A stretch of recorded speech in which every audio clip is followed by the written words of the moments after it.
Yes. What's going on, people? Back again. Y'all know what time it is, man. Another episode of Stateside Reds, but today we're doing it a little bit different. You see my man's background. You know what time it is, and I got the pleasure of having a top Tottenham Hotspur fan. I don't know what you guys call it. Them boys from Spurs. I don't know what you guys call each other.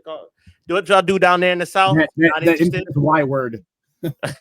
Oh yeah. I'm trying. I got sponsors, bro. I got sponsors. All right. But yeah, shouts to who I got with me, man. Talk to the people for me, bro.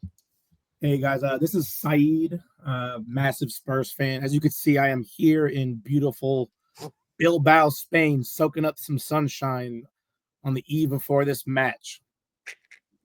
Haters will say it's AI. Yeah, haters will say it's fake. All right, cool. I'm going full Ange here, rocking the yellow Aussie kit. The Springbok. Yeah, mate.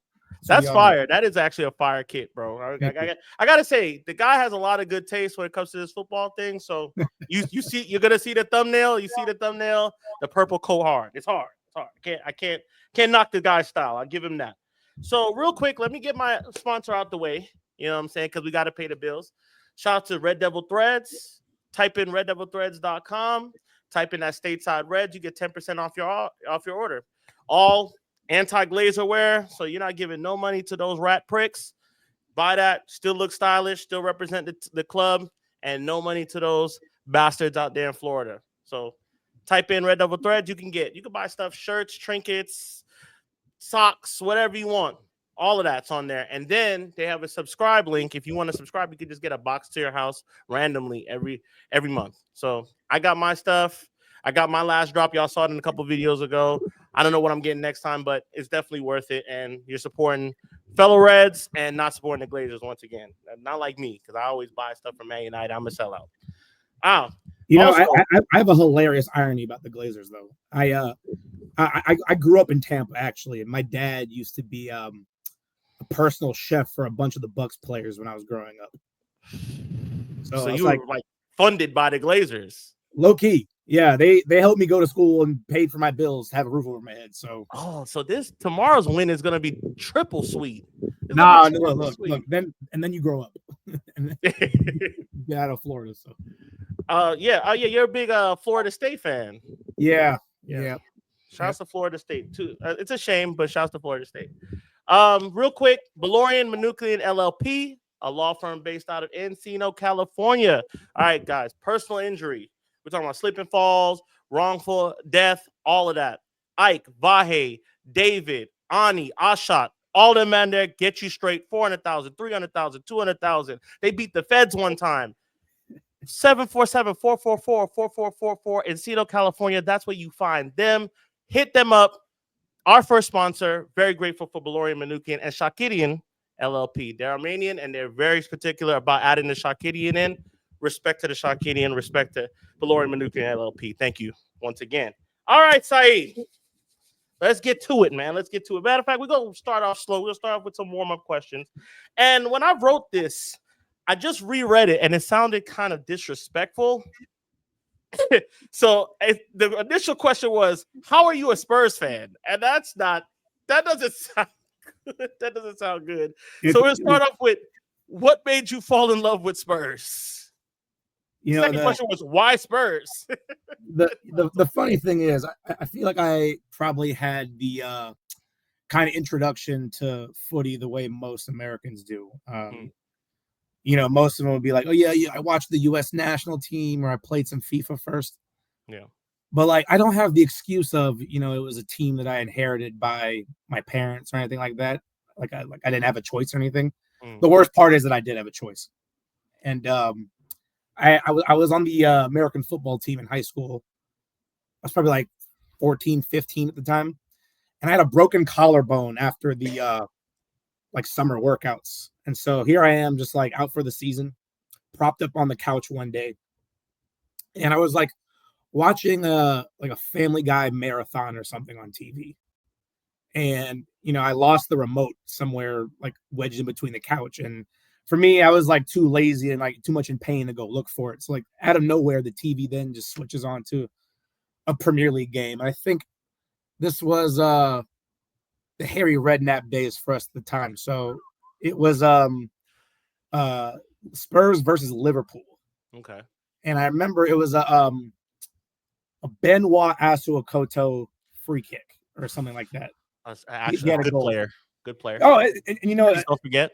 I really had no moment other than like, oh, hey, here's a guy with an afro. I used to have like much bigger hair. They called me like Marcelo all of like high school and college. So like, I can see that. Here's a guy with an afro that looks just like me. I'm like, that's my guy. I'm just gonna pick this team willy nilly. And like, I don't know. I've always been kind of like a contrarian because all my friends were United fans and Arsenal fans at the time because that was kind of like the big rivalry, really, in terms of like who was competing for top honors back in the 2000s. So picked them, funnily enough, not knowing they had just won their last trophy in what would seem like forever. So here I am now. Just imagine now, like, you know how fucked up life is? Like, just imagine if like the TV just didn't turn on to that. Like it turned on to like tennis or some shit. Yeah. Like, where would you be? Bro.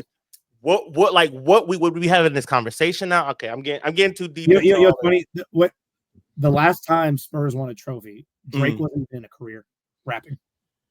Is this 08? Yes. This is like before the Ransom mixtape came out. This is comeback season. That's comeback season, Drake. Wow. Room for improvement, comeback season. People don't know about comeback season. I'm a Drake fan. I like Drake. I like Kendrick too. But I like Drake too. So, you know, you're 100%. Oh, wait, bro. I was 18. So you were 15, 14 years old? Like 14, 15. I was 18 years old. I think that was the year we had that crazy front three: Ronaldo, Tevez, Rooney, and that's probably the best United team I think seen. I think a lot of Spurs players were still not over Michael Carrick going over there. Yeah. Berbatov, I think you had just maybe got him. Yep. I mean, you guys always have the good players. I'm going that perfect. Oh, dude, we're like a sexier Southampton in terms of producing. I'd say like a sexier West Ham because West Ham has a lot of good players that played all over the Prem, like the entire Prem. Yeah. So that's a perfect segue. So let's say like your favorite Spurs player or a player that sticks out to you, and not Bergvall. Give it up with that guy. He's dead. Oh man, the guy that had a trial for you and wasn't good enough to make it or something like that. Hey man, I saw the photos floating around. It ain't for everybody, bro. It ain't for everybody. That man saw your leaky roof and was like, "Nah, I'm not having that." Bro, I've been to Old Trafford, and like people don't like.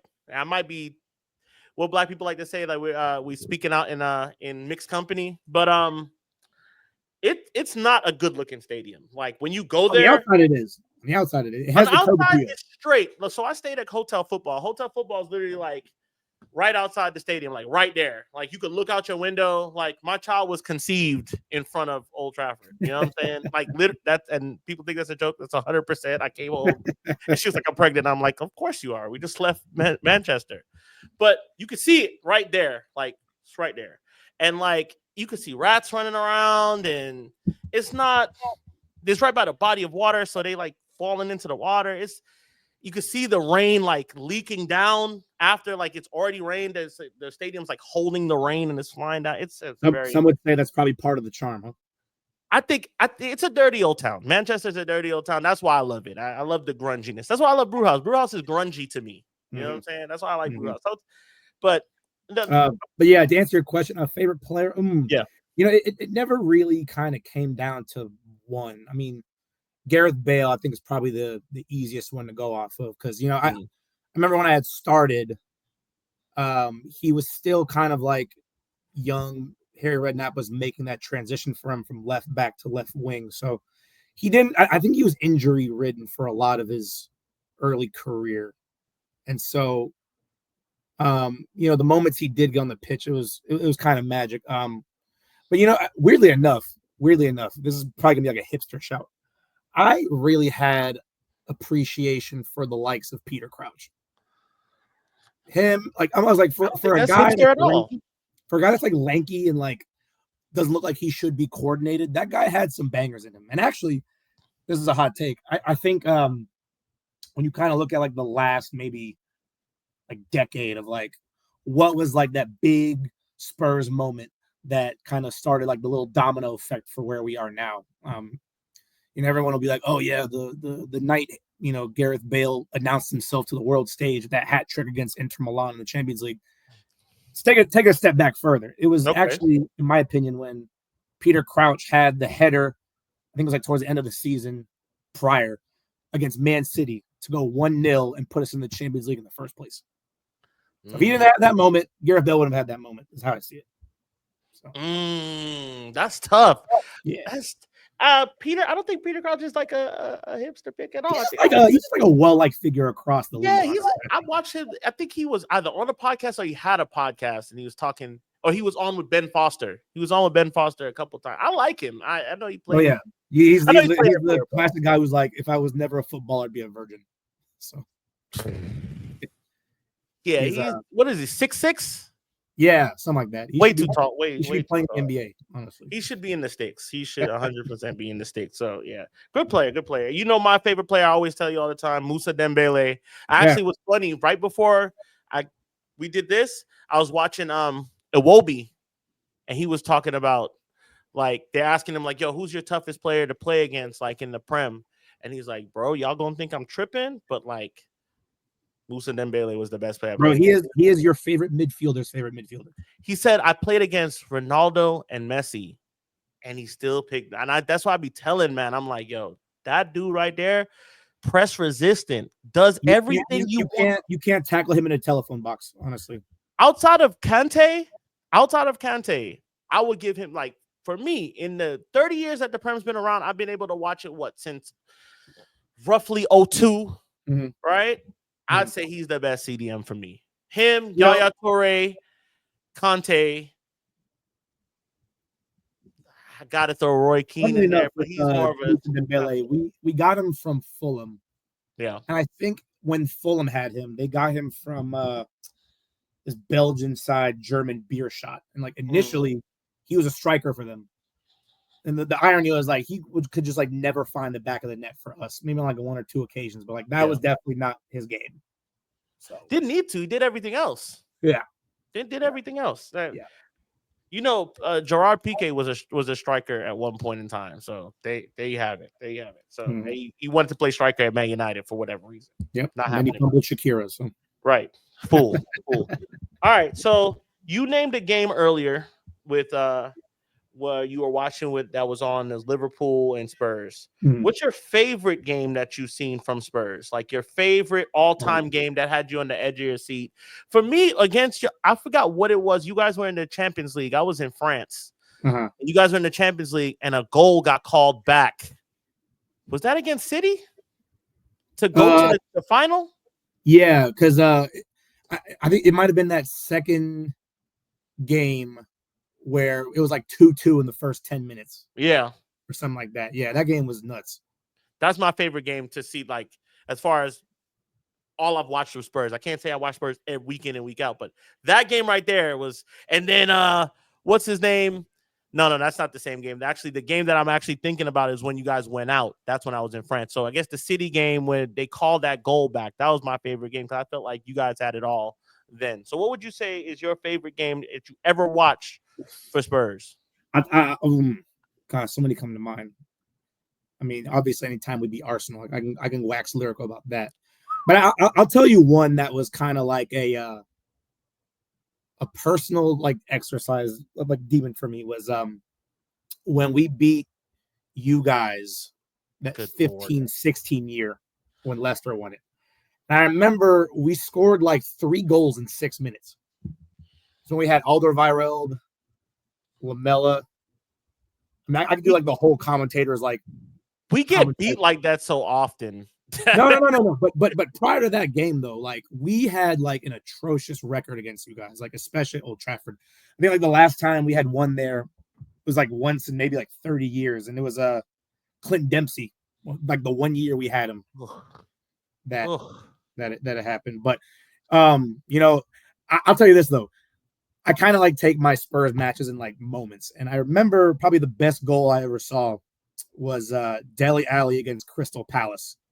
And it was like Harry Kane pinging the ball over the top. And he just like, you know, takes it on the chest, you know, keeps it up with his knee a couple times, turns, and then volleys. I remember being in my house at like 9 a.m. It was like cold in Tallahassee back when I was a student at Florida State. And like, I'm like running outside in my underwear, just screaming outside. Like what? People are just wondering what the hell's going There's on. just some kid from MK Dons and nobody heard of. And I thought he was gonna be. I root for him, not just before we even get to the mental health stuff. Like I was already rooting for him as a player, because like they always like to tell us that we can't play those positions. Right. But like when he's doing well, I'm like, yeah, come on. Like I said, I've told you before that Spurs is my team that I want to kick you guys' ass tomorrow. No question. Like nothing comes higher than the program, 100%. But when you guys are doing well, I'm just like, all right, go on then. Go on. Yeah, then. Yeah, that's what I'm talking about. I've had family live in Tottenham. I visited Tottenham. I've gone Wembley before. It's not too far. Like been in the area, never been to White Hart Lane or the new stadium, but I'm very familiar with Tottenham, North London. A lot of music I like comes out of North London. So we look what we lack in trophies. We got the streets. The streets is on lock. Yeah, we got we got Adele, we got Skepta and AJ Tracy, all of them. Yeah, JME, all of them. All of them guys are from that. I'll say it was funny. My first time ever in London. Yeah, talk about that. Talk about your visit to White Hart Lane. Yeah, it was God. When was this? This was 2016, 17 years. So this was our last year at the Lane. I was sent from Atlanta Spurs to do our like to represent us on behalf for the end of season player voting awards. Isn't Atlanta Spurs? Yeah. It used to be at Hobnob, right? It used to be at Meehan's in Atlantic Station. That's what it was. It was Meehan's. I think we might have went over there one time to watch a game on some like troll shit. Yeah, this is before I became a part of the Fidos group. But okay, I think at that time when we were at Meehan's, it was a lot more accessible for everyone that was like OTP to get there. Yeah. And then they closed down, and like I want to say it was like maybe the summer right before COVID, we migrated over to Manny's Grant Park. Okay. Off Boulevard. I don't go as much just because like Brewhouse for me is like a little closer, and I kind of don't mind like the banter of all the other fan bases and stuff. But so they sent me to London to like kind of like represent the Atlanta Spurs group for the end of season. Vote for the players, vote for the player of the season awards. Right. And at that time, it was like the last week left of the season, so Chelsea would have won it that year. Conte's first season. It was a shame because that was the year we got like our most points total. I think it was like 86 points. We were undefeated at home. Like that team, I swear, like any other year, that was good enough to win a title. And I think it just so happened like Chelsea had like a 13-game win streak, and Diego Costa was Diego Costa's people. Yeah. No. And I remember I didn't have a ticket to the last match at White Hart Lane, which was against United, funnily enough. I went to the bricklayers across the street and had met like this elderly lady who I had got in front of the queue of the line for to get drinks, and I got her drinks. And so she's like, oh yeah, you came from all the way from America. I've been a season ticket holder for like 36 years. And she ended up sneaking me in like towards stoppage time to where her section was. And I got to like, I didn't really get there, but like I got to see everybody storm the pitch at this point, and there was like a whole rainbow. It was like poetic ending to the time there. That's we won 2-1, even though Wayne Rooney got the very last goal at White Hart Lane. So, but yeah, no, all that to say is like my first time ever in London, though. I think I had like built up this romanticized view of like what Tottenham as like an area would be like in my head. I was like, it's the ends for sure. Why are we in Compton? Why is Compton? Yeah. We have this like marvelous cathedral of a football stadium in the hood. So London will do you in because it's like those are the places you kind of want to be, right? Mm-hmm. You don't want to be in the posh areas because it's like, yeah, that's cool, but like the good food and like the good clubs and all that stuff, it's kind of near, it's hood adjacent. If it's not in the hood, I'll tell you this. It was me being a solo traveler. It was nice that I stayed in the posh part. Like I was kind of like around Kensington, but then I would venture out and do all the things you just said. But it did suck though that my Airbnb host, she was living. I kind of like took a room, and she was with her like 4-year-old son. And I go to the bathroom. I'm like, here she is, arm wrapped around Saul Campbell of all people. and she's a Chelsea fan. I was like, you know what? What? 1 star on your review. If I could do lower, I would. Yeah. Wait. Yeah. She was just in the living room, just wrapped up on man, and it was Saul Campbell. No. He wasn't there. Like I'm in the bathroom. There's like a photo. Okay. Of like her, like from her modeling days. I'm sorry. Okay. Yeah, like in her modeling days, arm wrapped around him. I'm like, you're a Chelsea fan. Here's Judas right here himself. And I was like, you know, this only furthers the narrative that like Arsenal Chelsea to me is the we hate Tottenham kumbaya. Like that's not a real derby. They trade players each other all the time, jerk each other off, whatnot. And where she was staying though was like right around the corner from Stamford Bridge. So late one night, funnily enough, I remember going to Tesco, just like I don't know, get like some junk food or something. And I passed by William on the street. What? Cornrow William. I mean, that man was as short like Kevin Hart, like you would think. Like it just chilling, big, little puffer coat, hood on, head to the ground. But I was like, "That's you, motherfucker. I see you." I will leave you alone. Yeah. That is insane. Yeah, he's given my team enough pain as it is, especially with his failed transfer over here. I digress. Yeah. We can go on and on with failed transfers. Yeah. Trust me, I know. We got a lot. We could do a different kind of 11 with that. We got Man United's Spurs flops. So we're gonna get into the 11. Everybody's been waiting for it. People are laughing at when I put up the picture of you. They're like, "How did Saeed get it? How did he get involved in this?" I'm like, I hate these, by the way. I hate combined 11s. I'm like, this is exactly why I put it right in the Brew House fucking Facebook, just so y'all will see it's him. And yes, I hate combined 11s too. But I had another guy that I know was a Spurs fan, and I think he's good too. But I think you are the Spurs fan of all Spurs fans, as far as people I've met. Yeah, I'll tell you this: I'm kind of like the Mr. Tottenham of a brew house. Yeah, because I was like, for me to be at a predominantly Arsenal bar takes a lot of thick skin. So, bro, and being new to brew house, because I always go for those, and that's a whole nother thing. Because nobody, like people typically from other pubs, we're mainly a Man United pub. Like you will get in trouble for cheering too loud for another team. Like right. we'll scream. I like that. I like that it's our thing. But I also like Brewhouse because I like to see the Arsenal fans squirming in their seats as their lead goes away. I like to see it. But when they start talking, I'm like, yeah, this is why I don't come here. This is why I don't come here. So I think I got to give it to you because I couldn't be there if it's like full of City fans or whatever. I get annoyed quick. I'm very way too invested as a 34-year-old man into this. I got you. Way too invested. Yeah. All right, that's my problem. Whatever. All right, cool. So I got this thing pulled up here. Bam. Let's go right there. Let's go. Make it a little bigger. Bam. We're still on the screen. Everybody could see us. All right. So we're gonna go into this combined 11, right? And I've thought long and hard about this. And at first I was like, damn, who the fuck would get into this Spurs team? Who walks into Spurs? Like who from our team? Or who from Spurs will walk into our team, right? Go ahead. Let me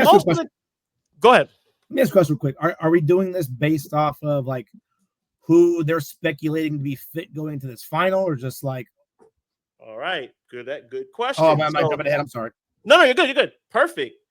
I was gonna say that was actually the next thing I was gonna say. I'm just gonna go ahead and from my side, people that are not gonna play. All right, that I know is not gonna play. Right.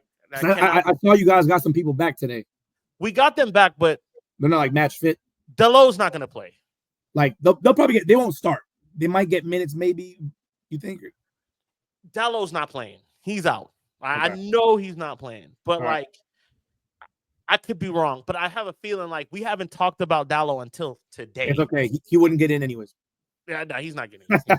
Listen, I was going to say most of the guys that you have hurt would be the guys that would get in, like walking. Well, look, I'll just say this from a higher level. I feel like going into this game, and I don't know, kind of not a high level version of like a preview, but like kind of like setting the tone for this 11. I feel like, and correct me if I'm wrong, you guys have like a lot of your back line kind of injured or struggling to be match fit.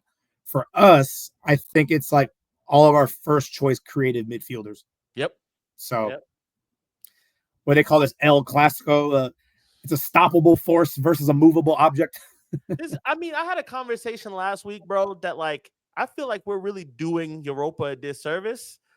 And we've also benefited from the idea that like nobody dropped into from Champions League. So No, we're but you know really what? At the same time, though, I do think we're kind of like dunking on people who are like, I don't know, La Liga fans and whatnot, because us being miserly at the bottom of this Prem table are beating qualified Champions League teams at the top already. For all the teams that we faced, I think aside from I want to say Sociedad and maybe Leon now, but at the time when we faced them, they were Champions League, like on the way to go into the Champions League. Like if their season ended right after we faced them, they would be in the Champions League. It was the same as when we beat Frankfurt. They qualified in the Bundesliga too. So I'll say that you guys had the easier route. Look, I think they were different challenges, because I could also argue your knockout, journey to the final, you benefited from the other team getting red cards.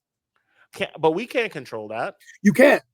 But there's an element of luck you got to ride, and I will say this with United, like from an outside perspective, I think you guys, whatever it is, trying to learn and maybe adjust to Amarim's philosophies, just scumbagging your way to trophies every year. Seemingly. Oh no, we're absolute cup side. No, but what it is, like, especially like with that Leon game, is like you guys can sometimes just out of thin air pull individual moments of brilliance. I mean, like, it can't be understated. Like, especially like when it's like your scapegoated, like most derided players are the ones that are stepping up. Like, Harry Maguire, man, this guy is like winger one game, striker the next game. Yeah. Redemption tour, all about the Harry Maguire redemption tour. That's me. I got the Maguire kid on the way. I was his biggest hater, the biggest hater. I might have prayed for him to something to happen to him a few times. Okay, fine. I hated him. Was all with the banter, but now I can't. I think we signed him back for a year next year. We should be looking into that again, because he could defend. I could see him getting like one of those ESPN 30 for 30 docs. Yeah, it starts out with him behind the jail cell in Greece. Like as a cartoon, it's like, yeah, this was me in Greece. And he's him cussing them out, talking about, do you know who I am? I'm Harry Maguire. I'm the captain for Man United. Apparently he said that. That's insane. Yeah. That's insane. But goalkeeper.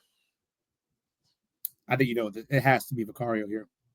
Now, look, I'll say this about Onana. Especially like last season, he somehow sneakily got onto like a bunch of like the top goalkeeping metrics, I want to say. Because he's not a bad keeper. He's not, but I'll tell you this. He has a bozo gene about him. 100%. Yeah, and with that, like he definitely, especially that Leon game, you guys let them back into that. Yeah, for sure. And it wasn't his fault. Because I'll tell you this, and I've had this conversation with a few of my United friends before. I don't necessarily know if David De Gea was kind of like the weak link that you guys made him out to be. I mean, he was probably like the last line of like, that traditional Barclays era goalkeepers who are just shot stoppers only. And fair. Everybody wants to play out from the back with their feet. They got a number 10 in goals. So fair. I feel like, and I'm doing all of this because people who are gonna watch this gonna be like, oh, he said it. I've been on a tirade. You have triggered me. I'm triggered. You played the trap card. So David De Gea in his last 18 months at Man United had set the record for goals for errors, goals coming from errors. Right? We were so done with him. We were calling for Dean Henderson. Right, we were calling for Dean Henderson after the West Ham game. Put Dean Henderson in the game. What the hell is they doing? Never saved the penalty for Man United in his career. Had never done it and played the worst. Now he was the best player the year before that, but like being the best player at Man United is like being the tallest dwarf. And when you're the best player this season as a goalkeeper, that's when you know your team's crap. You're a trap. You're done for. So yeah. But would you say also too, like, because it was maybe like partially like the defense wasn't as organized, but then again, I guess that is the goalkeeper's responsibility to some extent. So me with goalkeepers, I look at them based on being able to stop shots and then also being able to pass. That's your job. Yeah, I'm passing the ball second, but I'm also big on you passing the ball. I need for you to be able to do that without looking timid. And like that's the problem with our second goalkeeper. He could stop shit, but he also makes the blunder. And he is very timid when he passes the ball. When he passes the ball out, he looks like he's unsure, and you could see it in him. Onana, on the other hand, does not. Onana passes that ball. Now, he might not get it to you every time, but when he gets it, most of the time, he could play you out of position. He's waiting for somebody to make the run, and that's what we don't do for him. At Milan, he had guys making runs, and he could exploit spaces in behind because guys were willing to make a gut-busting run 60 yards going that way, and he could hit you and find you. We don't do that. We're just stationary waiting with all these short guys waiting for the ball, and then they get beat, and then you have Rasmus who is supposed to wrestle guys and lose the ball. So he's not. But I think to what you're saying though too, because this is kind of like the criticism I had with Vicario. Like I think Vicario to me is kind of like, in some ways, a testament to how Ange's time with us has gone. Those first 10, 12 weeks, we were battering up everybody. And he was like not a foot wrong. And then the frailties became exposed. And, he wasn't the most commanding presence. He's not strong. Crosses. Yeah. But that's because in Serie A, and he said this admittedly, he's like, oh, yeah, we're used to more protections for goalkeepers. They don't get roughed up in the box like what they do in the Prem. Yeah. And so, when I know with Serie A, by and large, their philosophy is kind of like a lot more structured tactically than it is the, up and down nature of the Prem. In some ways, I think Vicario and Onana share that weakness to some extent. Yep. But I don't know, man. I do feel like I think for the reasons exactly is probably what you're saying. I think Vicario is marginally a better shot stopper than Onana, but Onana might be a better distributor. But the errors that come from Onana might be because of how comical his shot stopping or look sometimes. That's such a damn word that just pissed me off. Comical, comical, bro. There's so many memes. You gotta sometimes they'll be like, oh, he's a goalkeeper playing dodgeball. Once again, he just for not beating the black goalkeeper allegations, bro. And it just pisses me off. It pisses me off every time. Like, bro, you could be something. He needs to go visit Steve Mandanda, bro. He needs to go visit, him and Mike Maggan and David James and Shaka Hislop and these guys like that. Yeah, shout out to Shaka Hislop. Yeah, forgot about Shaka Hislop. What is it? Portsmouth? He was at Portsmouth. Yeah, but I'm gonna give it to Vicario in this one. I'm gonna give it to Vicario. I think and for me it's mostly just on form. I got to give it to Vicario only because of the errors. I think Onana. The errors is what messed him up. But if you look at them like for like, Onana's played every game.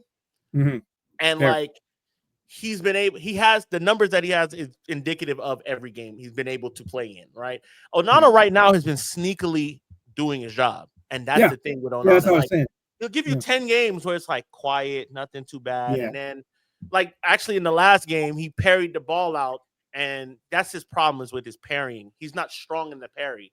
It goes right to somebody. But also, that's a problem with the defense. Why are you guys not marking men out the game? Why are they able to pass and brush by us to get to the ball in these vulnerable positions? So when he parries it, it's not strong. It's going right to someone. It needs to be stronger. So I'm going to give it to Vicario because he hasn't had the comical. He's the less comical of the two. I think he doesn't make as many errors. I think you guys issue is the entire defense and not being able to, one, keep them healthy through the year, and two, also when you play that high line, shit happens. You get one ball in from behind. It really doesn't matter in that system. You could be world class Van Dijk and whoever. Yeah. It just one moment where you lose concentration. That's it. That's it. Yes, I think that high line is always going to be. I hope you play it.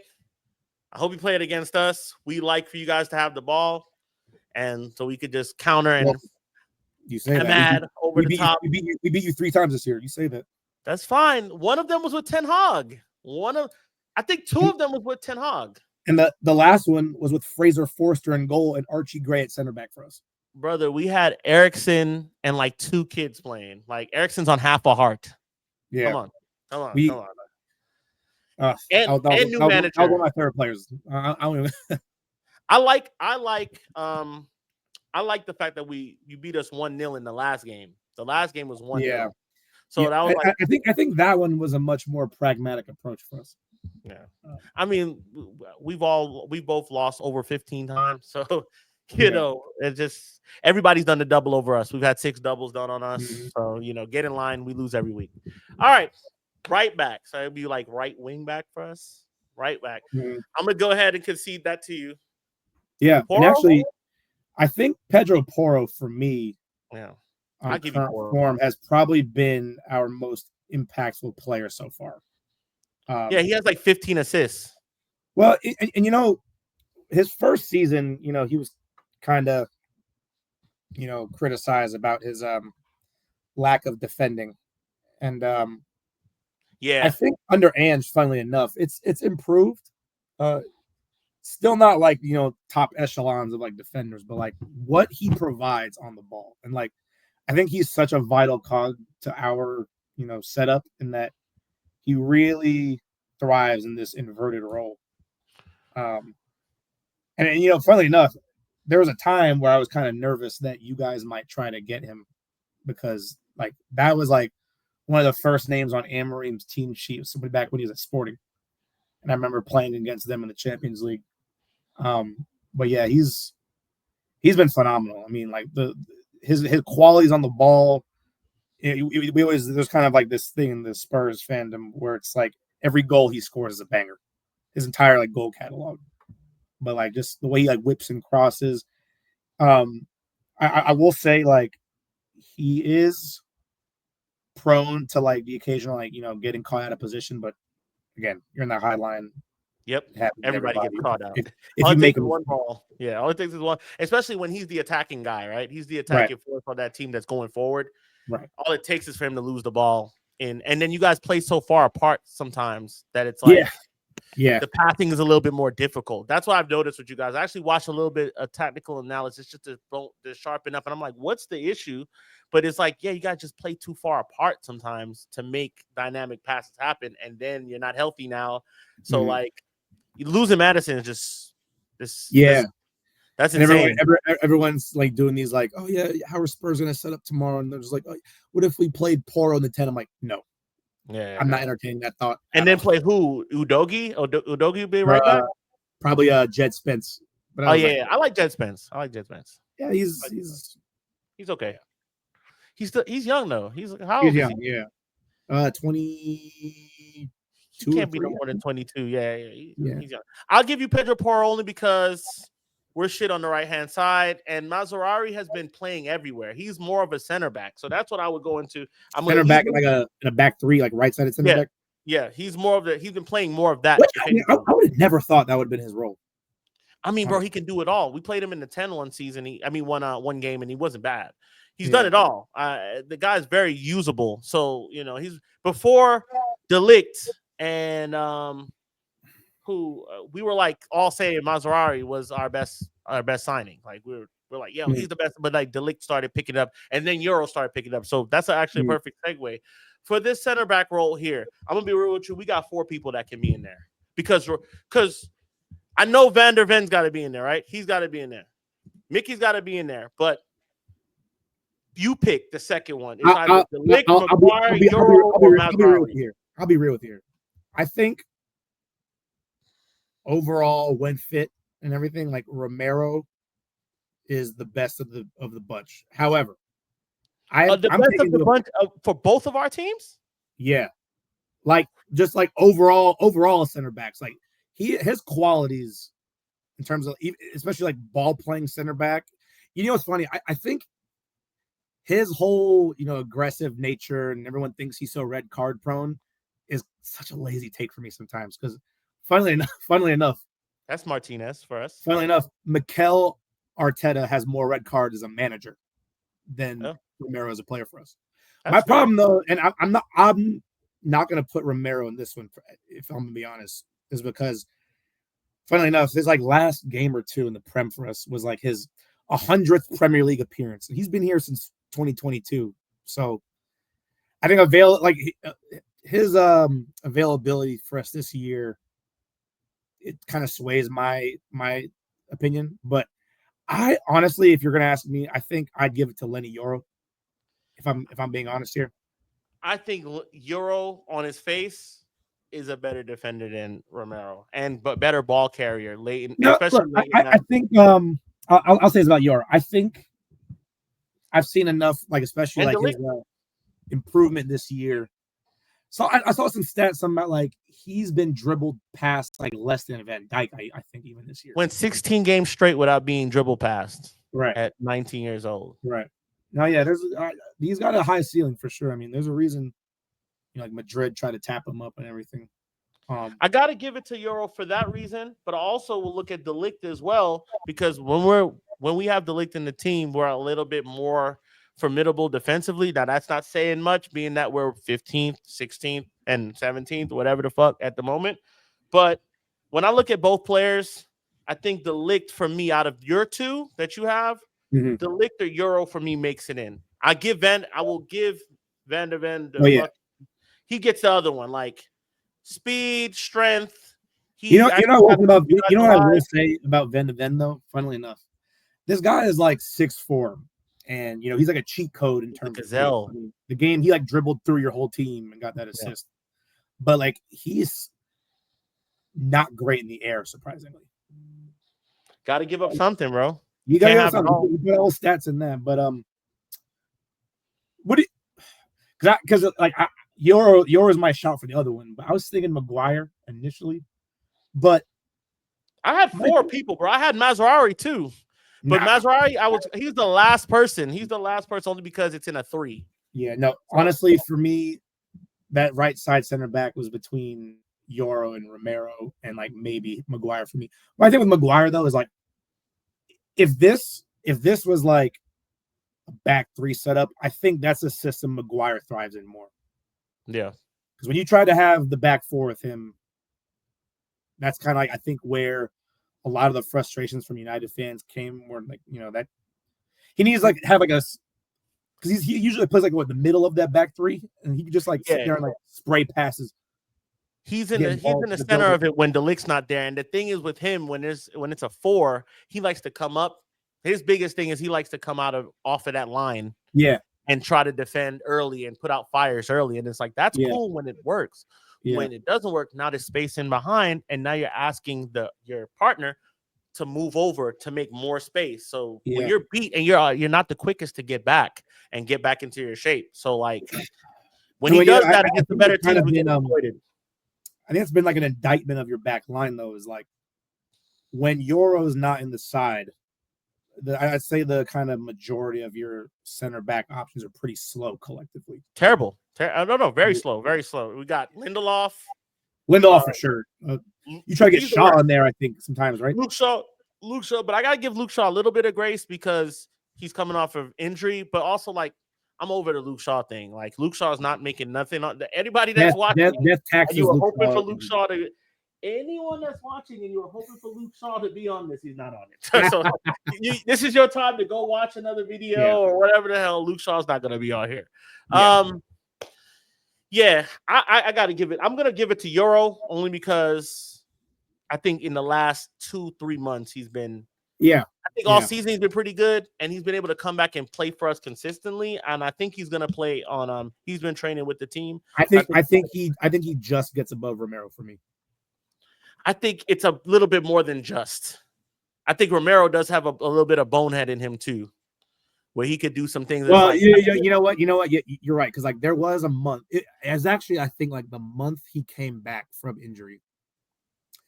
There was a lot of kind of like, the rumors swirling about Madrid and Atletico trying to tap him up, and his head was definitely turned, and that definitely like led to a bunch of errors in his performances. So. Yeah, I don't have him like I think he's a good player, but well, I mean, the way I see it too is like, in this is him for Argentina, but even then, like you look at like Argentina teams in the past, they were typically not known for defensive setups, and I think it was like his spell between like World Cup qualification and then the whole tournament itself back in 2022 up through this past Copa America last year. He had like 28 clean sheets or something and like play like every minute of like their, qualifying games. So, it's something to be said. He's definitely got like his qualities, but like for me, I'm going to give it to Euro because I've seen his improvement. And, on the context of this season, Romero's not been available as much. And, on the back of his head being turned by said rumors. So Euro against Lyon, when he gets us that red card, is because he's putting himself in an attacking position, which he was doing the entire game, right? He's like 90% passing. This is what he could offer. I think he does that way more than not. So I'll give it to him. I do think Guerrero's a decent player, but I do think he does have a couple of crazy moments in games where like he would throw the game away for Spurs a lot of time, or put you in a bad place at least. I'm big on Mickey van der Ven. I think he's really good. I would love to have a player like that. I don't like his injury record. It's not the worst, but it's also when you have a guy that good and with that kind of pace, you want him on the pitch and you need him, right? It's hard to but I'll give it to him because I can't put Maguire there or De Ligt there. De Ligt also an injury issue. I think he makes us better in defense, but because we played a 3, we have like options there. Maguire probably would have made it in for me just based on the fact of not even defending, because late in the game he brings up our XG. So that ain't saying much because we got a guy that literally currently he's your best striker right now.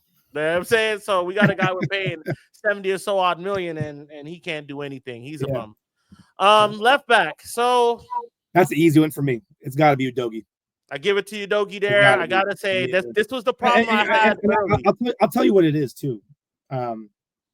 It's not even so much about Udogie's qualities as it is. I think your left back position is pretty raw right now. Yeah, we have a 20-year-old playing that. The last year came in with under Ten Hag's time, and he's loaned out. Yeah, he just won a championship with PSV. Oh, okay, yeah. And then Galacia. Dorgu, I see the potential. We were linked to him for a while. But I do think a move to United came too soon for him. That's a lot of pressure. I'm done with him. Because this is why I'm done with him. And I don't like to do that to players early. I'll take a step back. I won't say I'm done with him, but I'm not impressed because like his ability to play ball short and like his build-up play is often it's lacking. And he can't really defend. And he came in, people are telling me like he's not really a defender, bro. So don't expect much defending. He gets caught out a lot. But just to play around press, there's a lot of time that we have all the defenders are where he is on that left-hand side. And that's the time where you need to play it short. Ugarte's there, Bruno's there, and a third man might be there. You guys need to play it short and move at the same time. And oftentimes he makes the wrong decision and puts us in a bad place because you are our highest up defender at this point, right? And you're supposed to be able to play past them and get it into the box or play it to Garnacho. Garnacho would be the third person. You're not getting it to Garnacho. And for some reason, Garnacho did not want to pass it to him for a long time. He was just looking at him like, I don't really trust you.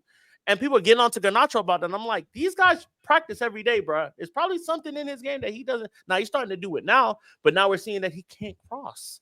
He doesn't cross well. Now, he played a killer ball in the game, I think, against Chelsea that Garnacho messed up. They both have issues. But, like, I'm not buying into him yet. I feel like that's been a position for you guys that really has been up for grabs for a while now. Yeah. I mean, like on paper, it would be Luke Shaw's, but like, the way he's in and out of your team with injury, I mean, I think they've chopped and changed it so much. If you ask me, I think that's like, obviously a striker's another story, but like, that's one of your kind of like positions of need to like really get someone in when the transfer window opens up for you guys. 100%. And like, we've had Luke Shaw for what, 11 years now, 10 years? Yeah. Never finished a season. He's never completed a season at Man United in 10 years. Yeah. Like, Right, you know you what gotta I'm get saying? that man a testimonial, bro. When Martial's played more games for you than Right. you, that's saying something. So, I think Martial's more likely to get a Ballon d'Or than Luke Shaw finish the season. for sure. Now, that don't get me wrong, Luke Shaw on his day, there was a time where it was a little bit of a conversation, like who's the best left back? Who's the best left back? Is it Luke Shaw? For sure. Is it For sure. Robinson? Is it For who sure. is it? But that's out of here. And I don't even think Robertson is in that He conversation. had like a solid 2-year run of having it was that year when they went to the Euro. Is the 2020 Euro. Yeah. That 1920, he was all in the mix for all of that. Then he comes in and scores in the final. Yeah, he was on par for one of the best. That was like post Jose Mourinho, right? Yeah. Yeah. He was right there. But yeah, once again, guys, don't worry about it. Luke Shaw's not gonna be in this. All right. DM. For me, I don't think is it Sar? Are you thinking Sar? I'm gonna say Casemiro on this one. I was gonna say Casemiro too. I was either gonna tap Casemiro for one of those top centers. I'll tell you this. For us, that might be one of our most important positions in need going into the summer. I mean, we do not have like a true 6. And I think nowadays that's a position that's kind of hard to fill. Yeah. In the case of Casemiro, though, again, he kind of falls into that camp for me of, your derided, scapegoated players, because I think with Casemiro, for you guys, when I look at the body of work as a whole for him at United, it was never anything against his qualities. I mean, I remember when he first came in under Ten Hag, that guy was it was good, scoring semi-regularly, and being influential in the attack and whatnot. But it was his discipline. I mean, that guy got sent off fairly regularly. Twice. And funnily enough, for me, I was under the impression that you guys already sold him to Saudi Arabia this past January or something. I didn't realize he was still in your squad. Look, you say that, right? And I don't think he's a scapegoated player. I think he's one of the players that we absolutely got marked right, because he gained a bunch of weight. He came back. He gained a bunch of weight, and then he looked like he gained a bunch of fucking weight. Oh yeah, right. He was playing like it. He was playing like he ate fucking cookie dough every day. You gotta stop eating those chip buddies in Manchester. Yeah, we saw it. You saw it. He was on the Curry Mile going crazy every week. Yeah. You know what I'm saying? And now he found Ozempic. And he slimmed down. He has an eating disorder like most people now, and he's good. He looks great. Was he not injured at all? For a while? He was injured. But you know what? The biggest thing for Casemiro is, and we all slagged him off for this. I was one of them. When he was at the end of the season, he was like, "Yo, I want to come back. I want to come back, and I want to prove," because we were talking about selling him. They're like, okay. "I want to come back and prove myself for this team. I think I got a lot to give still. I'm only 32 years old. What are y'all talking about?" And everybody was like, "Nah, man, you got to go." And then he comes back. And he did have a rough patch in the beginning where we're like, "Oh, come on, Casemiro, man." But in these last 3 or 4 months, he's been one of our better players to assist Bruno. Are his legs gone? 100%. Yeah. But has the football left him though? No, he's he's got the football IQ and stuff. What I didn't know if he was surplus to requirements in Amrabat's plans. That's what I didn't know. Yeah, I don't think he really fits the system all the time. I think he does certain things where it papers over the cracks. Yeah, where he'll provide you an assist late in the game. He'll how he did against Lyon when he took over the game in that game, right? He provided the last 3 actions was something he did to get us in the game. It was 2 assists and a goal, or he got us a penalty. So it's 2 assists and he won us a penalty. So he still does these things. He's still a shifty player, and he still sees the game pretty well. But at that, we all know, bro, the game has changed. We need athletes. I think actually we're at this point in the time in this game where we're losing so much of the style that used to come with it, is that we're looking for runners first, and the runners. Everybody have to run themselves into the ground and then show quality second. As long as you can play a 5-yard pass and run for 90 minutes, then it is what it is. But I think a little bit of I think the style's coming back now. When I see guys like Doué, or when I see guys like who else is a big styles, a big techie guy? Cherky.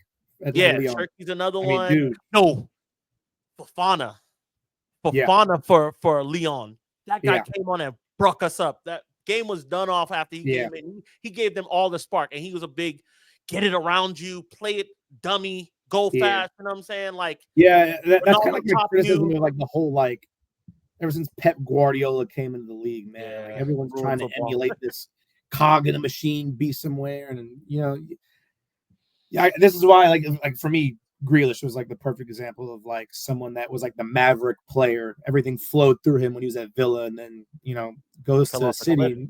He had his moments, don't get me wrong, but like he's not one you kind of like pigeonhole to like you do this when someone's here, do that. I agree with what you're saying though. But Doku's another one that if he wasn't playing under Pep, he had a little bit more freedom to be himself. I think he could be more of a, but he only can beat guys as my age. I'm gonna give you a caveat with this Casemiro pick though, because I agree. Like he'd be in my midfield given this. Yo, I wasn't even thinking Casemiro, dog. I was thinking like I might put Ugarte back there. Nah. But Ugarte can't pass. That's the only thing. I'm not gonna lie. I don't rate him. I don't rate his passing. Passing wise, no. Yeah. Defending, he could defend his ass off. He's a very to me limited role player. Yeah. Like when the game calls for you to get like stuck in, off the ball, fine. Yeah, he's a destroyer. But like for me though, it's like if we had our creative midfield options available, then I'm like, do I switch that 6 for a 10?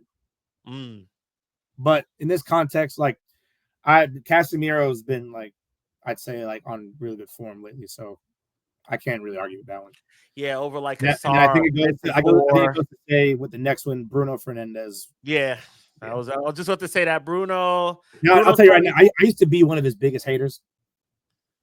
I'm probably not alone in that. Not so much like from externally. I mean, I know what United fans have been like with him across his career, but that why guy, though? Why? No, what was there to hate at one point in time? I'd like to know. You know what it is?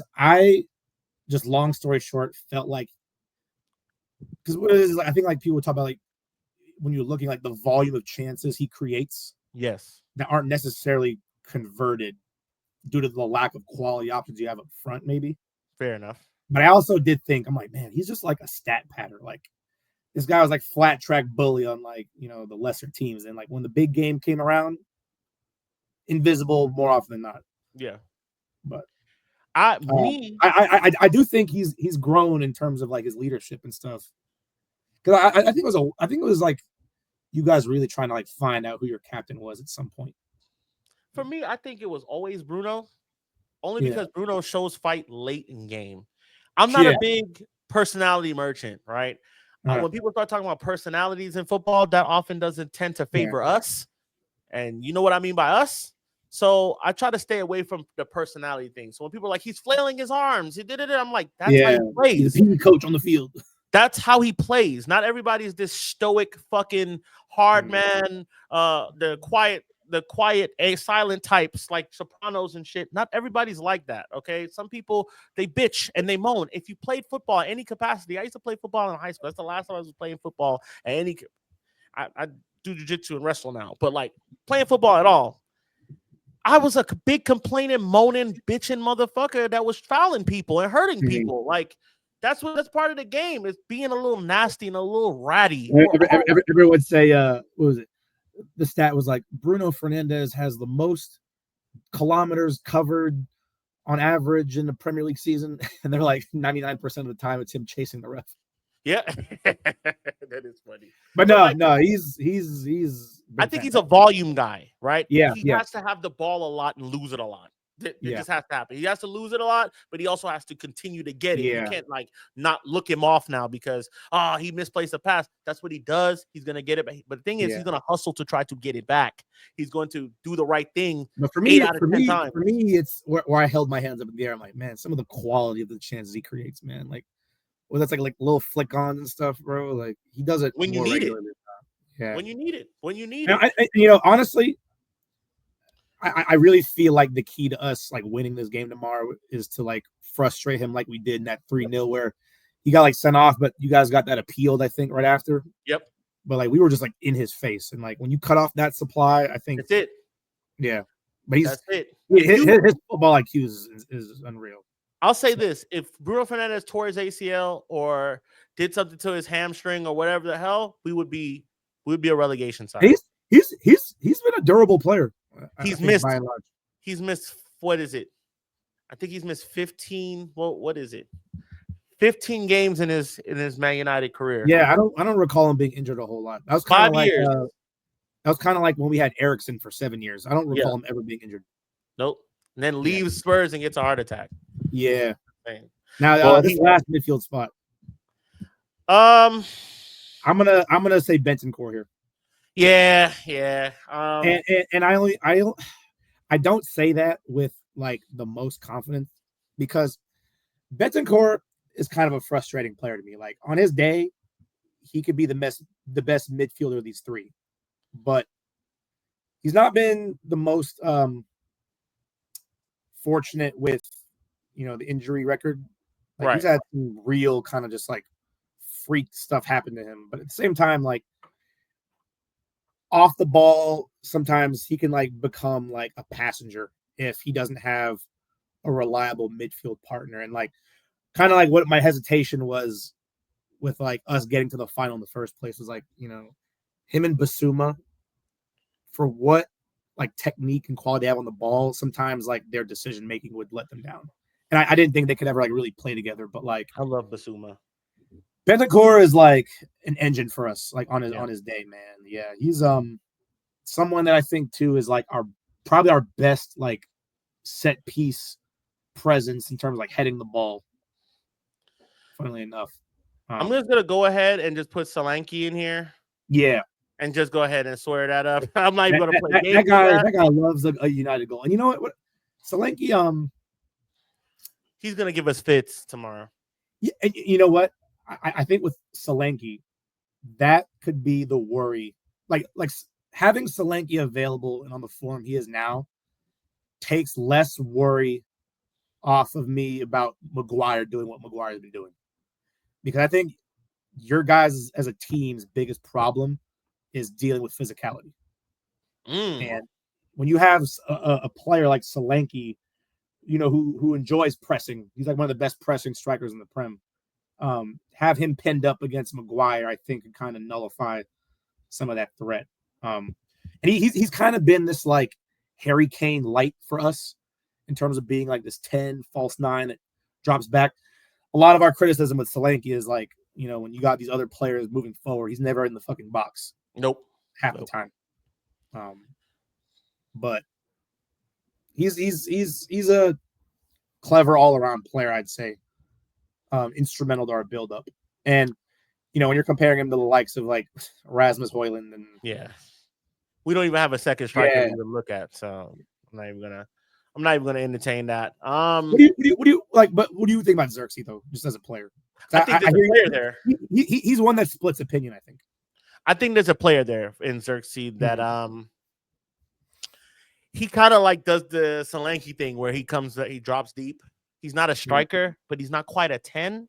It's like a 9.5, right? Because we brought him in to be a striker, but like to assist in the striking effort. But for whatever reason, guy's big. He's huge too, but he's not physical. He's not like somebody that towers over, wins aerials, nothing like that. But he does play a direct ball, and you saw what he did to Arsenal. You see how he had Saliba. Yeah. He sent Saliba back to France with his 2 times. Yeah. You know what I'm saying? Like Bonjourton. He does that, and he could do that. He keeps the ball well, hold up plays well. Not the fastest guy, but he has good long strides that gets him into decent positions. And I felt like he was cooking until he got hurt. Like he was now finding his I think he was coming into his stride. Yeah, he was growing into his stride. I used to follow him a little bit when he was at Bologna. I liked him a lot.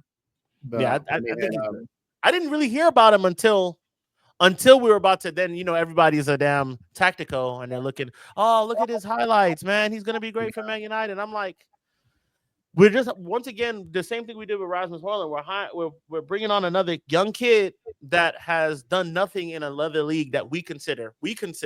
And now when I point at me, I mean Premiership people that are fans of the Prem. We consider this league inferior to us because we're a bunch of pretentious assholes.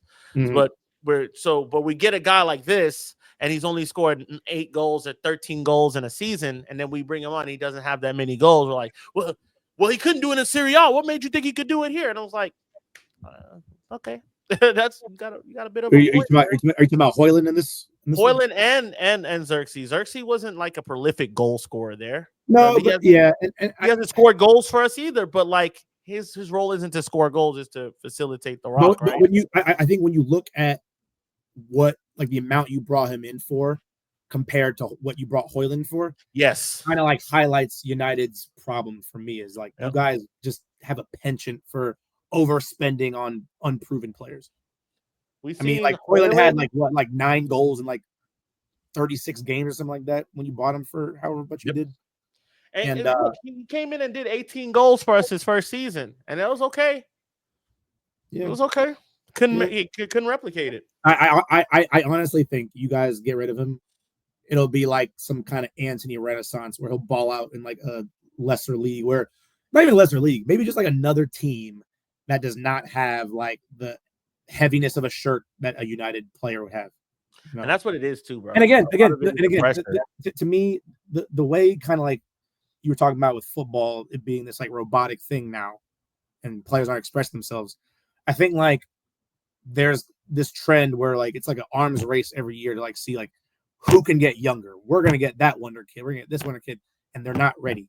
Nope, they aren't. Like some players develop early, like you have like your Lamine Yamals, but like by and large, that is the anomaly. Yep.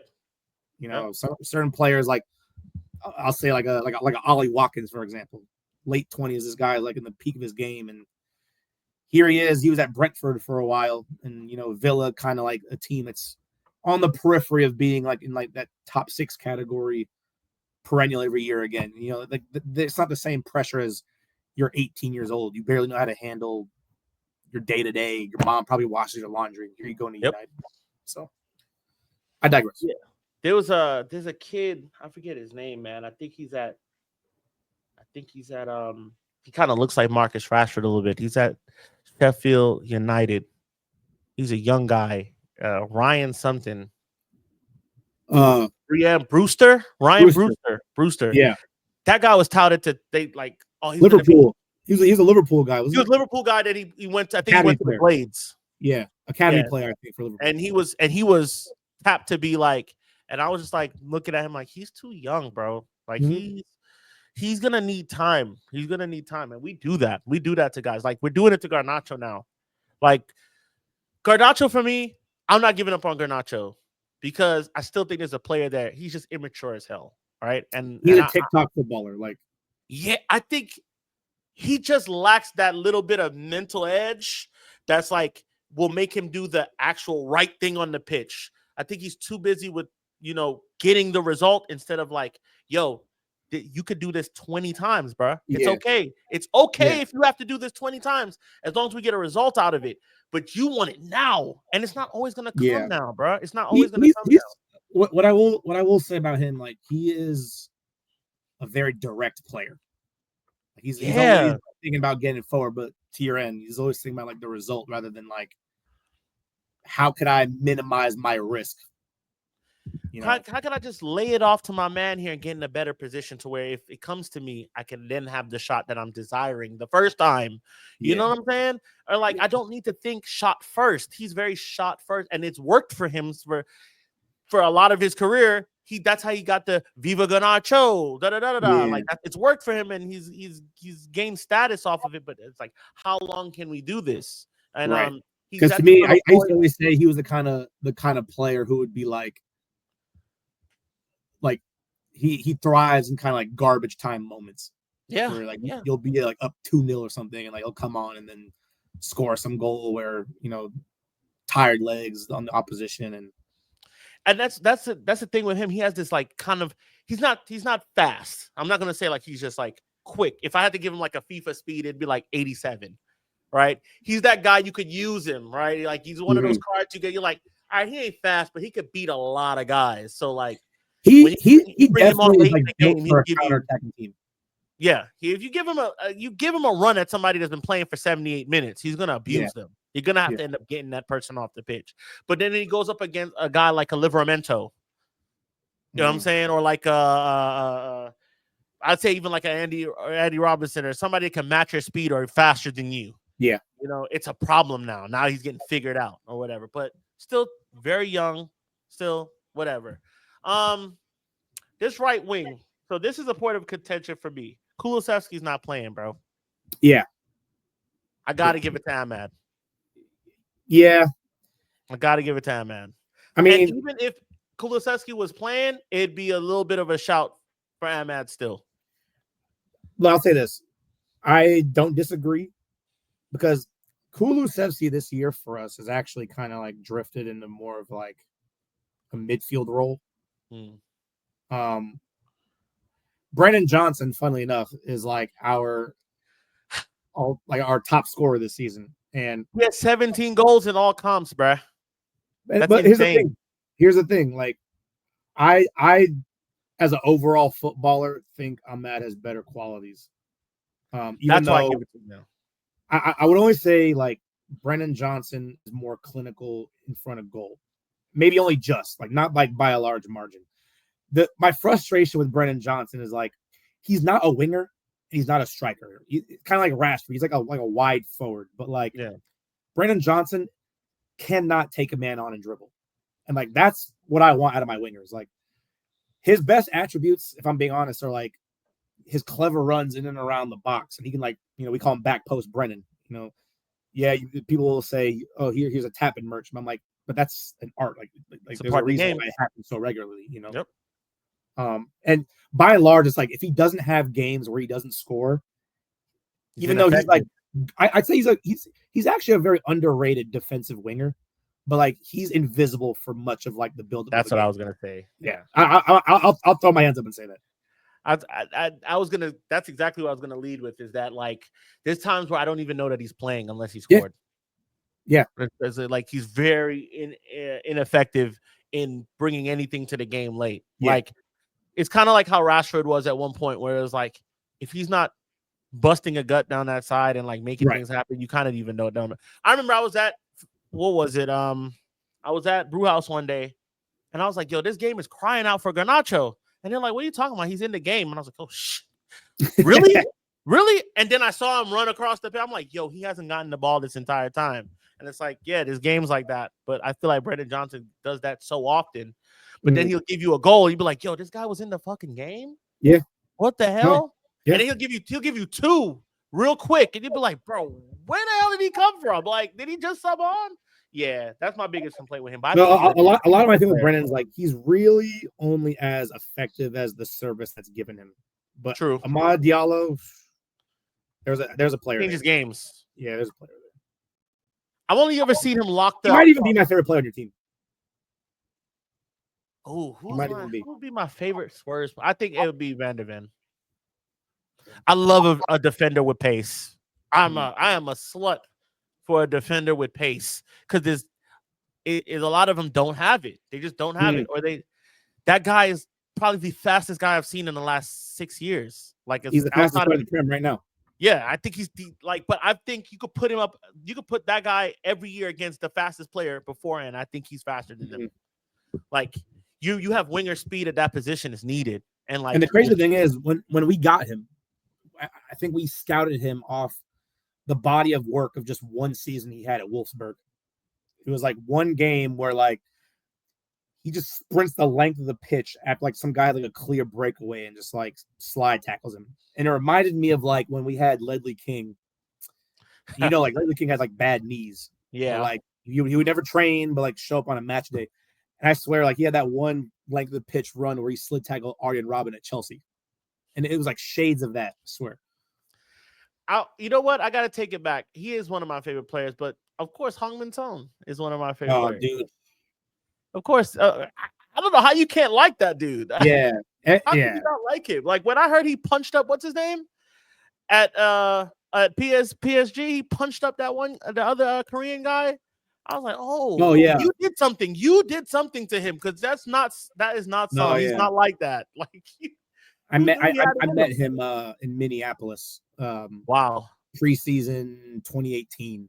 That was like the last time we had like an American tour because he is such a popular figure on the other side of the world that we're always just capitalizing on. Yeah, they do not. When he retires, they never come back.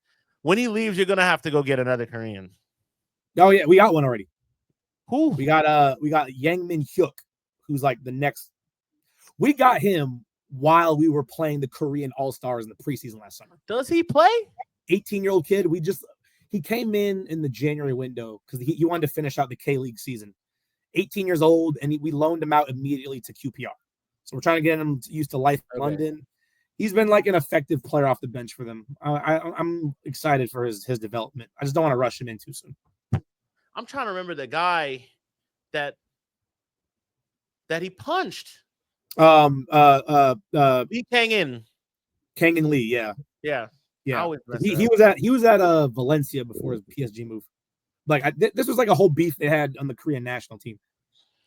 Yeah. Punched him up, bro, and I'm like, you did something, Mr. Kang-in. But Human's son also like lives with his parents, bro. Bro, some of the best players have like the most humble backstories, and I hate that. His dad said you can't a humble person. His dad said you can't date till your football career is over. That's crazy. Yeah, that's crazy. That's crazy. I see. I remember I had a friend that went to Korea one time, and they were like, "Yo, like the kits, like you don't see Man United kits. You see Jisung Park kits, but like now they phased that out. Yeah, for Sun kits, like everybody's phased him out that quickly just to bring. And I'm like, no, that's cool. That's cool. I wonder what it'd be like to be. Well, my family's from a country that don't produce many ballers except for this guy here. So, bro, I'm half Haitian, bro. If France gave us, is that right? I wouldn't have marked you for Haitian. I'm half Haitian, half Iranian. So okay, we're Iranians are formidable on that side, but like Haitians, bro, it's like if we had the reparations that France owed us, I'd be like, at least give us like Presnel Kimpembe. Yeah. You know what? We need to do a colonized 11. Like a colonized 11. There's some ballers in there. Yeah, that don't produce a lot of. We got one guy that's on Atlanta United. He don't play. Yeah. We got that Caribbean struggle. I get it. Yeah, he don't play much though. But anyway, so we got Son that's playing. Son is I gotta put Son in there for the left wing, right? Like, and I'll be the first to admit he's fallen off. Well, he's fallen off, but I would even say he's just below his standards, and I think he's aware. But what I will say about Son this year is like, even though he's not been as prolific as seasons past, I definitely like see like some moments where I'm like, he is kind of like adapting now that he's getting older to like being a little more of a creator. Yeah, you can't like really like rely anymore on his, because in some ways he was pretty good. I saw him on weekend running man down. Well, I was like, in some ways he was kind of like what Garnacho is trying to emulate. Yeah. But with Son though, especially this season, like he's just been playing through injury. So like he just came back last Friday. And like prior to that, he was out for like 6 weeks with a foot injury. And so, my whole thing was just like, I was curious to see when we both were playing on Friday. You guys had played like a strong first team. We rotated everyone entirely, but like we needed to get Son match fit leading into tomorrow. And, he looked almost back to his best. I think he was, it looked like he was taking men on, but like, yeah, he looked pretty, shooting was a little rusty. He attempted one of those like vintage curlers where he cuts in off the left. So yeah, I would love to win this for him specifically, just because and that shit I don't want to hear. I don't want to hear that, bro. I don't want to hear. And I just was saying this week, I said all the voodoo, juju, mysticism is on you guys' side. It's on you guys' side. Like, it's always like they never won it. And look, this is the year of the bird. The Liverpool. No. You don't understand though. You don't understand though. That's all set up very nice, but we be the ones to fuck it up. That's how it is. Bro, if we lose to you guys, even though you've never watched my show, but all season I've been saying, yo, I still don't know what Man United's level is. I still don't know what our level is. Every week, every show, I don't know what our level is. Until about 4 weeks ago, I was like, you know what? Our level is exactly what it is. We're not better than what we are. We are not deserving of a higher place. And like playing Tottenham in this, and as we, the chips fell out, I know we're going to play. You guys are our level. We are the same level, right? Even though you've beaten us, you are a better team than us attacking wise, right? If we lose to you, the banter I'm going to get from our ops, because we only have one of the same ops for real. Like Arsenal's one of our biggest ops, even though they're like third biggest to me, because you have to win in order to be an op. That's mostly like 2000s, like you have to win to be an op. Like City wins, Liverpool wins. You guys don't win anything. Not you, but Arsenal fans, y'all don't win shit. So there's no. But like the shit I'm going to hear. At the same time, they have to check themselves because you guys would have won something before them. So it's like this weird thing where it's like, oh, look at the Magpies won, and then this bird won, and that bird, and the Eagles won. It's all set up. It's all set up for Tottenham Hotspur. It's all set up. They got this amount. They beat you 3 times. It's all set up for you guys to win. Look, they're hurt. They're hurt. They're so hurt. They're so injured. Look how injured they are. You got to beat them. That's why we'll lose. We'll fuck around and fall into that shit and lose because of shit. I gotta say, you gotta be the most, I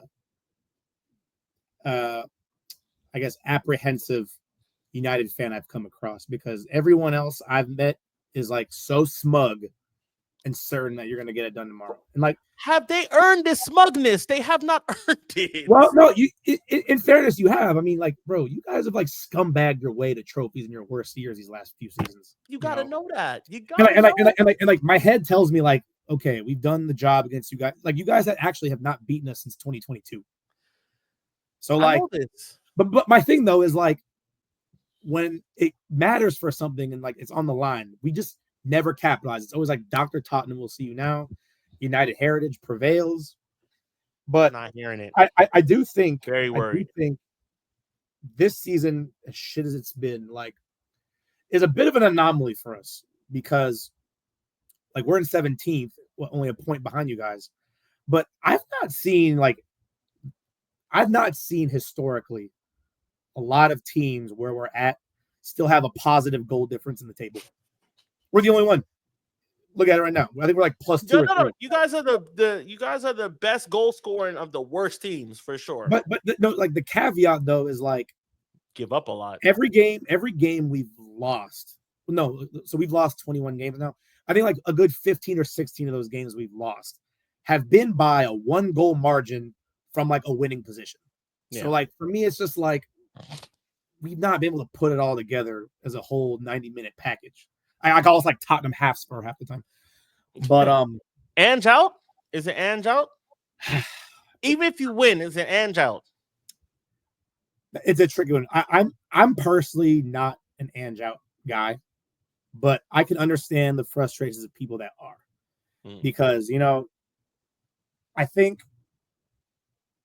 when you look at like the way the second half of last season ended, I mean, we were kind of dropping results by like 3-goal margins to everybody. And weirdly enough, it's like I've seen enough evidence that like his football can work.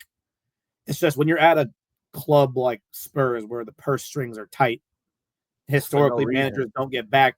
If we had like a deep enough squad to where like the players were as committed, and it's not as much of like a fall off quality wise, I think honestly his football looks similar to what Luis Enrique is doing for PSG. Okay. They got rid of all those egos and it's all these young players, I think it could look like that. But the problem with Ange Ball is like it's kind of like somewhat of a lazy narrative that like he does not change his tactics. I think he tweaks them, but probably at times when it's too late, admittedly. Yeah. But in all fairness, since Enix come in 2001, bro, we've had like 16 managers. And I think because Ange came in not necessarily having like, because we did the whole project thing with Pochettino. We did the big name thing with Mourinho and Conte, sacking him before the cup final and everything. And it's just, I think we try to get back to finding a coach who has something to prove. Our fans wanted like, attacking, free-flowing football. Granted, we might be a little gung-ho about it, I'll admit. But I do think we have a manager like the players oddly enough, still buy into it. You know, whatever quotes and sound bites you see in the press conferences, whatever happens behind doors, like that's a separate thing. But I do think he kind of like takes on the pressure that's otherwise reserved towards, you know, our players, like lack of performances. And, you know, where we're at the table, I've never seen an injury crisis like this in my life. I mean, we had like 14 people out at one point. Oh, welcome to Man United. Well, we've had 20 people out in a season. But like the immediate first team though, like over like a 3-month span. And you know what? Like what I will say though is like I think it's given good exposure for the likes of your Archie Grays and Mikey Moore and like developing these young players. Mikey Moore's the player. Right now, we just brought in Bergvall this season. Yeah, my favorite player. Like he got like a clean sweep of our player of the season, and like watching this kid grow, like shades of Luka Modric, with a shock of fringe blonde hair. I mean, like that kid is unreal, and I'm hoping and praying that's a big shout. He's good enough to make the bench tomorrow, because I think off the bench he could really make the difference. Tomorrow, I think we have a lot of workhorses in midfield, so I don't really expect it to be a high quality game. If I'm being honest, my head tells me we should win by like 2 clear goals. I was just gonna get into that. So score prediction. You're gonna not like what I say. Yeah, I'll put it for this way. When you look at like the build up towards this match, press conferences and everything, you guys need this for financial reasons and to get in the Champions League. Like we're looking down a shotgun barrel right now. Yeah, I mean, you win this, you're getting like what, a pizza party or something. Like we win this, we win this, we can go get Osherman or Gyökeres or a big name guy like that. We lose this, Delap, and sit the hell in the corner and shut up. Cunha, Delap, and shut up over there. But even then, like I think your bigger problem though is like offloading players on big wages that are like past their sell-on date. We owe 87 million in past wages to players owed. Like they need guys that not playing for us anymore. That year we got to the Champions League final. We didn't buy a player for like 3 transfer windows because we were renting out Wembley while our stadium was being built. And bro, it was like our entire squad of that starting 11 in the Champions League final cost less than Paul Pogba's transfer fee to United. Just for context. But all to say is like you guys need this Europa League for, you know, Paul Pogba, a European the future of your club financially. Paul Pogba, a European champion, by the way. Yeah, a Europa.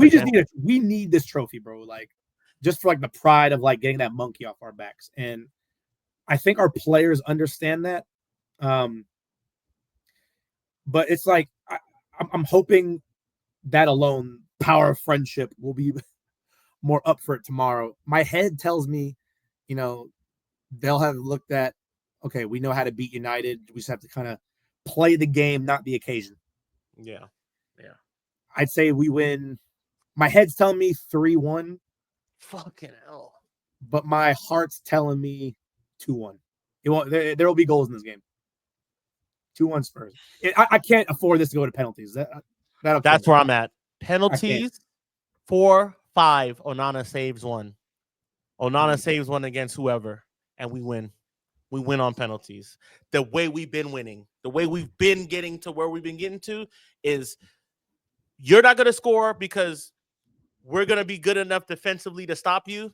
And then we're going to have chances. You're going to have chances, but for some reason, we're just not going to score. We're not going to link up that way. You guys are like Floyd Mayweathering this shit, bro. We're going to muddy up the game real bad, right? To where like, there's not going to be any individual brilliance. There's going to be near calls, near misses. I just don't feel like, I feel like the occasion is huge for both teams in the idea that like what you said, everybody realizes. And then for the people that's not going to be here next year, they're playing for a chance to be here, right? For United, right? We have big game players that can step up in like a Casemiro, even like a Mason Mount, who's been in these situations before to win big things. That means nothing now. I don't believe in the hot hand. I'm not one of those people that, you know, the only thing I believe in sports that you can't see, that's intangible, is momentum. right? Momentum is a big thing, but I think it's equal here. We both have motivations to win. We both had a bad season. One coach might be trying to keep his job. Even I think Ange is he's under the cosh here for his job. He needs to win. And he'll know that he'll pick the best side to mitigate any kind of offense we might conjure up. We're not a heavily offensive side as is, so you guys will have the ball a lot, and we'll try to hit you on the counter, and you'll have a vet event, and but see, I'm curious to see how we set up though. It's like I think normally we'd have a lot more of the ball if the likes of a Madison or Kulusevski are available, but because I don't know Man United, bro, we're gonna let you have it. Maybe, I don't know, man. It's I've rarely seen where. Like Pat Matarsar actually plays well against you guys, if I remember correctly. He scored on you guys earlier in the season, but like they're just like three engines, like three workhorses, and I think it'll be like a very cagey kind of game in that regard. Where funnily enough, our last fixture against Bodo Glimt, we kind of like were a lot more pragmatic in our approach, weirdly enough, and it was kind of like we relied on like the penalty from Solanke to kind of set the tone for, because I think we beat him like 5-1 on aggregate. You guys beat Bilbao at 7-1. Yeah. So defensively, I think both teams were good leading up to this. I do back us attacking, like you said, and I'm curious to see who starts in that striker role for you guys, because if it's Hoyland, I really think you're down to 10 men already. Oh, who else would it be? Didn't you have Kobe Mainu as like a false 9 against like City in the FA Cup or something? We tried that for one game. We tried him in a 10 and it didn't work. Right? We tried to play him in that little like it doesn't work. He's actually kind of concerning now because like his pace and then his ability to read the game isn't there yet. Yeah, I don't think he fits the IQ that Amram's asking for in the system. He's good for moments and definitely good at keeping the ball and progressing it, but we need a lot more. You got to know the moving parts in this team, and from competition, from opposition to opposition is going to change, right? Like levels of play. So like, I do think that y'all are the better team here. Like, don't get the league form fucked up. I think y'all are the better team here. Y'all are the more of the offensive threat, but I feel like we'll be able to hold you off, but we won't provide any offense of our own, and we'll scumbag our way to full time and then extra time and then penalties. And then it'll be one of those ones where it's a lottery at that point. But I think the story is Onana regaining his and taking the curse off of black goalkeepers. You can't tell us he's lost every European final he's been in. Yeah. I'm sure he'll remember playing us when he was at Ajax. Boy, the one against City, that's what got him the job. That passing, being able to pass it, that got him the job. But he was always a bat. He's probably checking our roster to see if Lucas Moura is on it. Out to Lucas Moura. What a player! What a player! You know who I thought was going to be a good player? What's that one dude who used to do this? Bergwijn. I thought he was going to be he was going to be that guy. I loved him, but didn't work. He just won. He just won in Saudi. Oh, he did. Yeah, he won in Saudi. I'm glad he was on that Ajax team that bottled the league. Yeah, him, Fabinho, and a bunch of them washed up guys. Yeah. But yeah, so you're gonna go what? You said 3-1, 2-1? I'm gonna say 2-1. 2-1. I think we go up early. No. If we go up early, like I'd say the first 20 minutes, and then you guys score one like early after halftime, and then I'd say like somewhere like the 8. I'd say personally, I want Heung-min Son to come off the bench and then he get the winner. There's so many redemption stories. I would not want to start Heung-min Son. There's so many redemptions. I think to start Heung-min Son for me, Richarlison reminds me of when we forced Harry Kane back into the final. Richarlison off the bench, 2 goals. We've been starting him off the left, weirdly enough. Yeah, you had to. You've been hobbled on that side. Yeah. I think like whereas like with like Solanke, Richarlison can't link up, but like he'll get in the box and like be a presence. He's a brute in the box. He's he's kind of reminds me of I know he's a striker who I'm about to say Gabriel Jesus, whereas like he does everything but score. Uh-huh. Right, he does. He's just a brute. But I know Charleston just needs to learn the offside rule, and then he'll be all right. Yeah. So you said penalties. I say, all right, I'll give a real score. I'll give a real score because my heart is like, can I take that? Can I take penalties right now? I probably could. This beard will be gray come the end of the game. I'll say I don't expect much of a game, bro. I feel like we'll be able to nullify us keeping you at 1 the last game with our manager. Gives me a little, for no reason at all, but it gives me a little bit of hope, even though I don't have much. Gives me a little hope, but I say 1-0 United, and that goal comes in the 89th minute. Bruno Fernandes. Yeah, I'm honestly most worried about him and Casemiro. I would say Diallo, but I really think Udogie is like back to his best now and has been able to kind of keep stride for stride with that profile of player. So I think it's tough when he gets you to the byline and he takes you there, and then it makes room for people in and behind to get in the box to make shit happen. Because a lot of times we don't do that. That 4-3 we had in the Carabao Cup. I mean, we should have been out of sight 3-0 like halfway in the game, but then like Fraser Forster, I swear, gifted you guys like 2 goals. And then we were playing with like Archie Gray and Ben Davis at center back. So I think it's we haven't had our full like back line healthy since like mid-November. No. So I'm glad they're all kind of like in form coming into this for the most part. It's our midfield for me that worries me the most. Yeah, I'd say like if as long as they don't like lose possession and kind of play smart. Basuma's been a little better. He's kind of been like one of our fringe outcasted players lately, but I think Ange kind of whispered in his ear, put his arms around him, and he's been all right.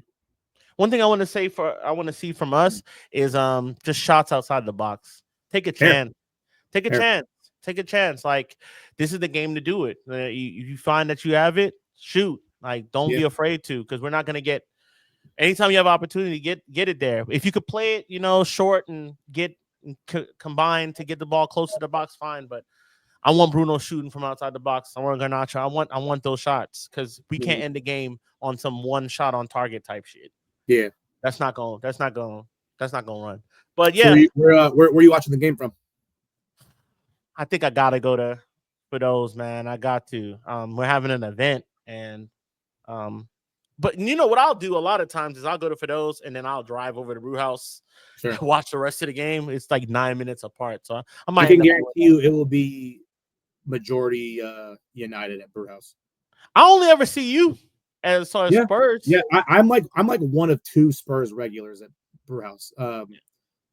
Yeah, we got like a table reserved just because they know me and like I've always been there. But like, you're gonna have a lot of, I think, Arsenal fans pop up and try to hate watch. Like, there'll be United fans on loan for that day for sure.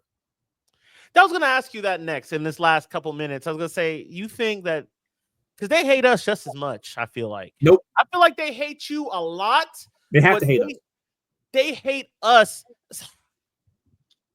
Yeah, what am I trying to say? I know they hate you more. But like, there's something with them. Like, if the stadium could explode and we all die in it, they would rather that, right? Like, I think with you guys, they just hold on to the past. It's really like, if it wasn't for the Fergie Wenger influence on the league, then they'd really have nothing to do with you. The fact that they think that they're still like that, they think they're still that. Me personally, I put Leeds ahead of them as far as ops go, because Leeds are just nasty. Yeah. Like, Leeds fans are just nasty fans. Like, and now they're back. They mock Munich. Yeah, they mock me. And we will take the 6 points that we get from them every year. Thanks for coming back. We'll take that. But they mock like Munich. They mock, disasters and shit. And they see nothing wrong with that. That's why I hate Leeds, right? They're always calling our players rapists and stuff like that. Some of them are rapists. Don't want to get into that, but Arsenal, they still see themselves as on par with us, and it's like, y'all are little, man. Y'all not really are. Like, Liverpool and City, I hate more than you, but you guys are just a thorn. So yeah, they will be pulling. Let me ask you a question. Have you ever watched that show, Arrested Development? A little bit. I kind of like, in some ways, look at you and Arsenal as like the Blues. The guys that, they were at the top, Nepo baby type shit, and then they fell off. But like are still, it's one thing when like you've never had it, you've been like poor your whole life, like my team per se. But then when you've had it all and then you lost it, it's a different kind of hurt. Yeah, and that's why I think I think one of the questions were before we go was, what would this title mean to you? Everything. I'm not even focused on the Champions League qualification aspect out of it. Like, I just need this trophy so bad because, like, I have seen so many situations where, like, we're right there on the doorstep of glory and then just find a way to throw it away somehow. Yeah. And I just want to see that all too loud sound of people's drafts being deleted if we win it. I want to hear people getting the check. Oh yeah, I have like a Kill Bill list of like ops I'm coming after if we win it. I want to hear people starting to get the check. Like when we beat Arsenal in the FA Cup, and we had a few Arsenal fans that are like, "Yeah, can you close me out? Yeah, go ahead and close out, bro. It's done. It's done out here. It's good. Yeah, hey, you see United, fuck off home. I want that so bad. I just want to be able to say we got a trophy in Champions League in a season where they didn't win anything, and in theory, we would have had a better season than them. Okay. All right. Yeah, thanks for watching Stateside. I'm hoping, though. No, I really, anything could happen in a final, man. Like I'm not gonna sleep good tonight. I'm really not. I'm gonna toss and turn tonight. Yo, I'll share this with you. When I watched City do the treble and I knew we had to play them in the FA Cup, I did not sleep. When they played that final against Milan, I did not sleep that night before. I remember meeting a City. I was taking my child to go swim, and at the public pool, whatever. And there was a guy in there with like a City shirt on. He saw my United tattoo. He's like, "Oh yeah, man, y'all did pretty good the other week." Like how they talk to you. They talk to you like condescendingly, like, "Yeah, No, I don't meet a whole lot of them, to be fair. Yeah, no, true. But the ones you do meet, they kind of talk to you like, "Yeah, and it's like, bro, shut up." And like once I met him, I'm like, wow, I haven't seen a lot of you guys in a while. I'm seeing you guys are gonna win today. Like I didn't sleep. I just didn't sleep. I'm not gonna sleep good tonight. That's for sure. Yeah. Anything you want to leave us with, man? Yo, thank you so much for coming on the show, bro. Yeah, thanks for having me, man. Yeah, no, I was like, I need to channel this energy, this anxious energy somewhere. So glad I could have a chin wag, man. It's been real. Yeah, a lot of people when they come on here, they're like, yo, you kind of made me like either more pumped up or more anxious for what's gonna happen next. So I'm gonna try to do something next season with like a more of an op view. So we just, every time we about to play, link up and do that. Just bring you into our universe, man, into our growth, man. But I thank you so much. Anything you want to leave us with? Anything people can find you at? Anything like that you want to leave us with? Oh yeah, this is just my social handle right here. I'm on Instagram and Twitter, X, whatever it's called.